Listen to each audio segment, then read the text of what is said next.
Hello, I'm Lois Letchford, author of the book Reverse to Memoir, and reading about people who changed the world in science. And today I wanted to read about Howard Florey, who lived from 1898 to 1968. And he was an Australian bacteriologist who brought antibiotics to the world. If you ask people who was responsible for the discovery of penicillin, 99% will say the Scottish man Alexander Fleming, and tell you that one day he noticed a funny growth in a dish, and the rest is history. It's true as far as it goes, but it's misleading. Fleming deserves full credit for spotting an interesting phenomenon when others might not have noticed. But the people who discovered how to make and use penicillin, and who thereby started the antibiotic revolution, had saved untold millions of lives, were Howard Florey and his young colleague Ernest Chain. It was in 1928, when Florey was researching the bacterium in St Mary's Hospital, London, that Alexander Fleming noticed that some of the petri dishes he was using to cultivate the bacteria had been contaminated by little spots of green mold, and any bacterial colonized near the mold had died out. Realizing that anything had killed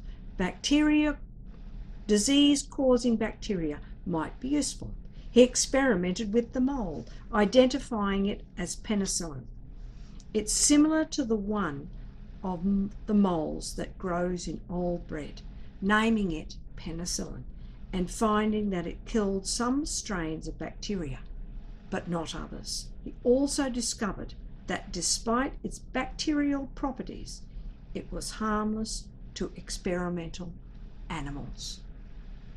Pluckily, one of his assistants ate some to demonstrate that it was harmless to humans too.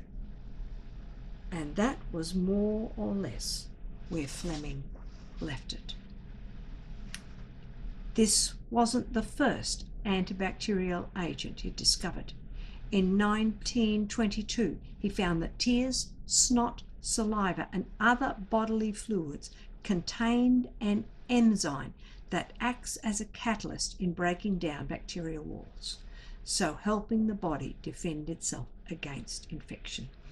Fleming passed his samples of penicillin to researchers at Sir William Dunn School of Pathology at Oxford University, and seems thereafter to have more or less have been forgotten. The team who received the samples found little use for penicillin and their current research progress, but luckily recorded its properties and kept it on file. Fleming's problem with penicillin had been that he didn't know how to purify or to produce it in any quantity.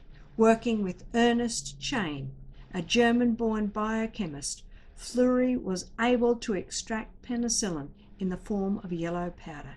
He and his team then discovered that an extraordinary diluted solution of the powder, 1 part in a million, was effective in wiping out streptococcal infection in mice, leaving the mice unharmed. There was still the difficulty of producing the stuff in quantity. It took Florey's team about 18 months to produce just 4 ounces of the powder. To make matters worse, World War II was underway, and all the commercial laboratories were focusing on producing vaccines. The shortage of penicillin was to have tragic effects when it came to testing the drug on humans. Naturally, Florey selected only terminally ill patients as experimental subjects. The first 5 was a postmaster dying from infection of his face and lungs. In just a few days, he was very much better and looked to be on the road to a miraculous recovery. Alas, a few weeks later he died, and Florey didn't have enough penicillin for a full course of treatment.